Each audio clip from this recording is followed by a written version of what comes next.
Our look into WrestleMania 24 continues, and I figured, you know what, we got to pull out the old post-wrestling Rolodex for one of the guys who closed the show at the Citrus Bowl in March of 2008.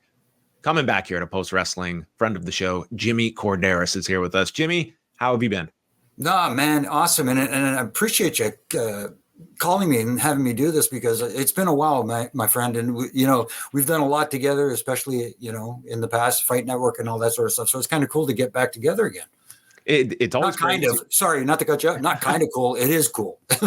Well, it was. This is definitely one of those shows when I hear WrestleMania 24, I think of that image of you that you can see on the front cover of the 3 Count, a tremendous wrestling book that is out there. And we thought it'd be great to kind of pick your brain just a little bit about, what goes into that side of things. So I wanted to just start off with the news that you would be attached to this match. How much lead time are you getting in advance that you would be assigned to this match? And did it differ from, typical pay-per-views? Like, is this like a week of type of news that you're finding out? When are you learning of your assignment?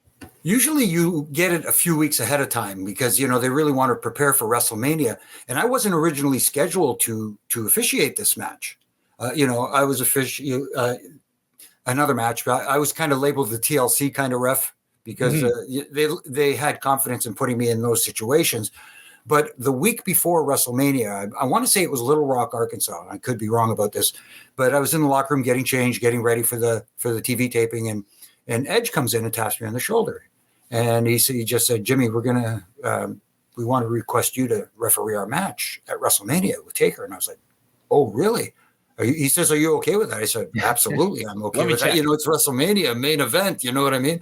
And I walked in the hall and I ran into Taker, and he says to me, "Hey, Jimmy, did Edge talk to you?" And I said, "Yes, he did." He says, he says to me, "Are you okay with that?" And I wanted to go, "Are you kidding me? The Undertaker's asking me if I'm okay with this." He's the locker room leader, so to speak. So it was kind of like, absolutely. I just want to hope I'm, I do this match justice for you guys, because in my opinion, the referee's job is not to be a part of the match, but to help the guys tell their story and not be a distraction. So I just wanted to be there for everything they did. How common is it that, for a big match that there's a specific request for the referee? Is that a rarity? Would it happen every so often that, just guys that would certainly have a comfort level with one particular referee? No, it does happen. I wouldn't say it's rare, but it doesn't happen all the time. Usually, guys are comfortable with whoever's assigned to the match, but there are certain situations where, like, Mike Chioda would be requested by certain guys. I would be, comfortable with guys like Eddie and stuff like that back in the day. So it does happen, not rare, but it's not like, okay, every week I have to have this referee kind of thing. Right. So when you are hearing about this news, it's about a week out that you get this news. Is it pretty much, I know nothing is ever set in stone, but is it pretty clear this is going to be the main event? Is it still a debate until, a couple days out? Like, is it locked in at this point that you guys know that it is the main event? My understanding from the week out when I was event attached to this match, that it was going to close the show. And that, both I had excitement, so to speak, because every referee wants to at some point be attached to a match like this, especially at WrestleMania, which is our Super Bowl. You know what I mean? So there's this level of excitement, but there's also a level of, oh boy, anxiety, so to speak, going, right. I want to perform for these guys and do it the right way and help, like I said, help them tell their story and be there for them. Because, as you know, John, WrestleMania not only is about the performance, but you also have to relay times to them and cues from the gorilla position and whatever's going on. I just wanted to be as best I could for them to help them tell their story. Yeah, and it's why you can provide such great insight, because you've heard a lot of performers over the years. They'll talk about some of the intricacies of working in a stadium versus an arena setting. When it comes to you being the referee, are there any little things that affect you, or is it more so it's less of a difference of the venue that you are in when it's conveying times, or just any things that maybe we're not thinking about? No, it's the difference about an outdoor stadium is sometimes the crowd is alive, but you don't hear it as well. Like, for example, at the Sky Dome, when we did WrestleMania at Sky Dome, it's closed stadium, so you get that crowd reaction, you can hear it, and it kind of you get that vibe for them. Sometimes in an outdoor stadium, you don't feel it the same way because it's an open air stadium and that sound does release into the air. But that night was special. It was weird because I was in this weird place where I wasn't even listening to them because I was so concentrated on wanting to do my job correctly that it was one of those rare cases where I wasn't listening to the crowd. You know what I mean? Are there any other matches that come to mind that had that level of sort of, for lack of a better term, like anxiety in the lead up and just putting that pressure on your shoulders? Or was this a step above any other examples? I'm always concerned. I always want to be there. Like I said, perform to the best I can for the guys. But this was a different level. Like the night before WrestleMania, the Saturday night, it was like 2:30 in the morning, and I'm at the hotel at the TV hotel, as we label it, and I couldn't sleep. I had to go outside. Yeah, I had to go for a little walk. I'm walking around the hotel. I sat down on a bench, and it was like 2:30 in the morning, and Ken Anderson comes up to me. He says, "Jimmy, are you okay?" I said, "Yeah, I'm just a little bit nervous about tomorrow." He says, "Don't worry about it. You got it." He's helping me calm me down a little bit. So this to me was a little bit of a level above because, like I said, Undertaker was the man. He was our locker room leader.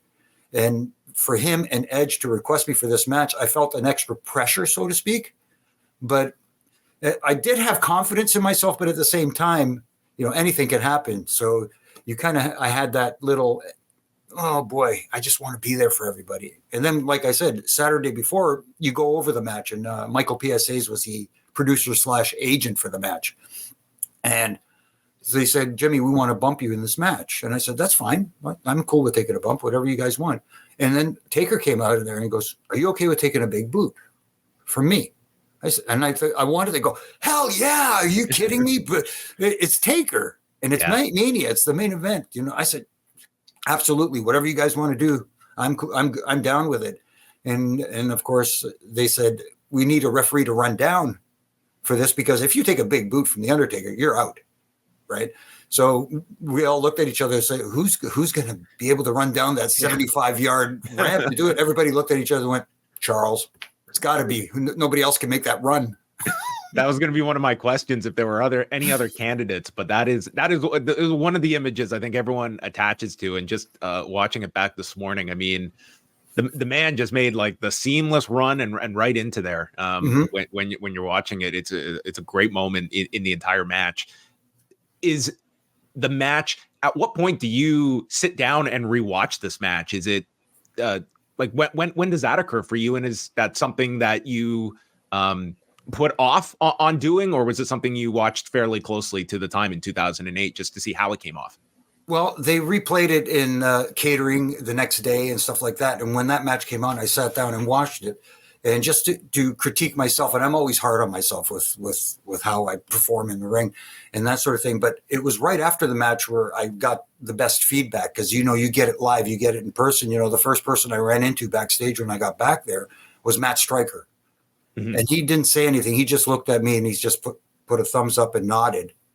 And that, that was great. And then I went up to Ricky Steamboat, who I idolized, as a youngster from the Mid-Atlantic days. Sure. And I said, "Ricky, how was it?" He says, "Oh, it was great. You took that boot like he took your head off. Great job at selling and stuff like that." I said, "Thank you so much. It means a lot. But how was the rest of the match?" And he said, "To be completely honest with you, I didn't notice you the rest of the match." And that's when I said, "Thank you, Ricky." He said, "Sorry." And I said, "No, thank you, because I'm not supposed to be a distraction. I'm not supposed to be noticed. It's about them." So I felt like I did my job correctly in that sense.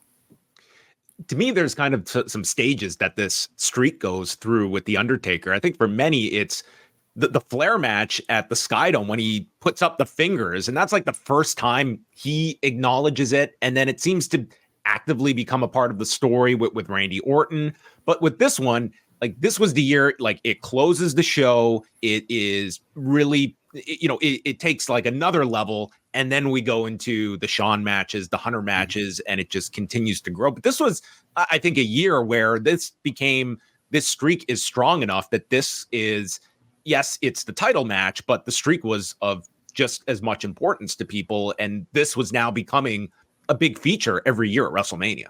Yeah, absolutely. And the story, again, it's all about the storytelling. You know that, John. Leading into it with Edge cashing in thanks to Mark Henry's help and all that sort of thing. And also being a part of that as well. You know what I mean? I think that was one of the reasons I believe maybe that they felt comfortable with me in the ring with them. It was because I was a part of that situation as well.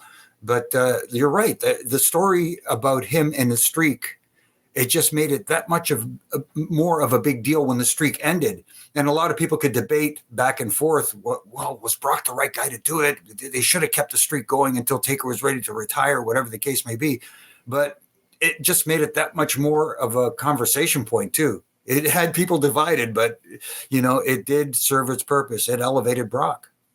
And it's tough. Like, you can look back in retrospect and knowing you got those future Taker matches. But let's remember, 2014, he's been through a lot of surgeries at this point, and it's still a question of, man, is this going to be the last year we have him? And are we going to ultimately end this streak or let it go? I'm not someone that's been as harsh against that decision that they went with in 2014 that they went through at the time in New Orleans. But just getting back to the post match, and if you're able to share any of the conversations either with Taker or Adam after the match and just how they felt afterwards, if there was any sort of just reflection the night on the match and how things went from their perspectives. Well, of the two, the first one I ran into was Adam. And I said, Adam, were you okay with everything? And he said it was just great. And, like I said, he was a good friend, good, fellow Canadian, so to speak. But, being there at WrestleMania 6, he says, seeing you in the ring with the frullet, as he called it back in the day, and then having you ref my main event match at WrestleMania, he says, meant a lot to me. And I started to get emotional, but I sucked it in. You know what I mean? I didn't want to. There's no crying at wrestling, so to speak. You know what I mean? But you know what I mean? It wasn't sad. It was tears of joy, and he was very grateful. And then Taker had his own little space, and he was tired and sitting in a chair, and I went up to him, and it's traditionally you shake your hand and you thank them for the match, and I went, Taker, thank you so much for this. Were you okay with everything? He said, absolutely. It was awesome. Thank you very much for your and I couldn't hold it back in anymore. And that's when he kind of again, gave me the little hug. I couldn't hold it in anymore. It felt so emotional to the point where, let's say if my career were to end the next day, I would have been perfectly fine with it because it was a crowning achievement. Does it get much better than that? You know what I mean? It's hard to surpass a moment like that for me. Yeah, I mean, you've had a lot of them, Jimmy, but I'm sure this one kind of is just in a league of its own, just for the significance and your history with both guys, not just with Taker. But when you mentioned Adam, had you two ever crossed paths before he got to when he was doing some of the house shows in 96, 97? Did you guys ever cross paths just in and around Toronto? Do you remember when you first met him? No, not really. And I think, if I'm not mistaken, I think the first time I met him was at a house show in Hamilton, or it might have been a TV. I'm not sure, where he was doing an opening match, like a tryout match kind of thing. And that was the first time I met him. And that's when I first saw, hey, you know what? This little guy, this young guy's got something. And that's when he approached me, and he told me the story about being at WrestleMania 6 and that sort of stuff, and seeing me in the ring there. And he thought it was kind of cool to meet me. And I'm like, oh, that's kind of cool, because like I say, I try to stay in the background. I like to refer to it as being the soup Nazi in the Seinfeld episode. You kind of remember the guy, but the thing you remember most is no soup for you. You know what I mean? You're an extra, so to speak. So one question that I'm just curious to get your perspective on, because this is something that has evolved, especially of late, where we have seen, unfortunately, some injuries that have occurred during matches, and we're seeing referees. It's now becoming more commonplace to just, let's wave the match off. We don't have to make sure we get to a finish. I think it's a healthy progression we've seen, but that ultimately what comes up is, man, what would happen if you're in the main event of WrestleMania? Taker and Lesnar is a great example of Taker gets concussed very early in that match. who is making that kind of a call on such a big stage if a performer is compromised? And I mean, if you can give us any insight into how you feel that has changed over the years, and how you feel that would be handled if, like, this year in the main event of WrestleMania, you're in a predicament like that. It has evolved and changed over the years. Like back in the day, or back in my day, as Tony Garea used to say, it was different. Because you would check on the guys, and they were programmed. Hey, got to continue. I'm okay. Yeah. You know what I mean? Even when they're not okay, they want to continue. And you listen to them. You let them dictate what goes on. Nowadays, it's different. Yeah. Now, the safety of the performer, the talent is primary.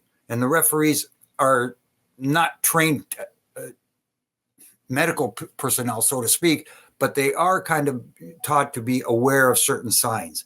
And if they think something's wrong, there's somebody at ringside. There's a medical person at ringside that they can call when they think something is up. And if they think that the match should be stopped, they will stop it. Because right now, safety of the performer is paramount. So that has changed for the better, in my opinion. And if it's very, very apparent, because sometimes, like you've seen, John, it's very apparent that someone has had their bell rung bad enough where the referee says, no way this can continue. It's a judgment call, and you might be mad at me, but, I'm only looking out for you, It's saving the performers from themselves. And I think the audience has also evolved too, where I think you wouldn't necessarily, like, granted, some fans are going to just not understand what's happening, that are there in the arena, but understanding, like, once the injury is shared, that I think, like, your audience is much more understanding now of wanting to make sure these performers are able to walk away from a match and not be so heavily compromised. And I would hope that the level of the match or stage would not compromise any of that you've seen those evolutions.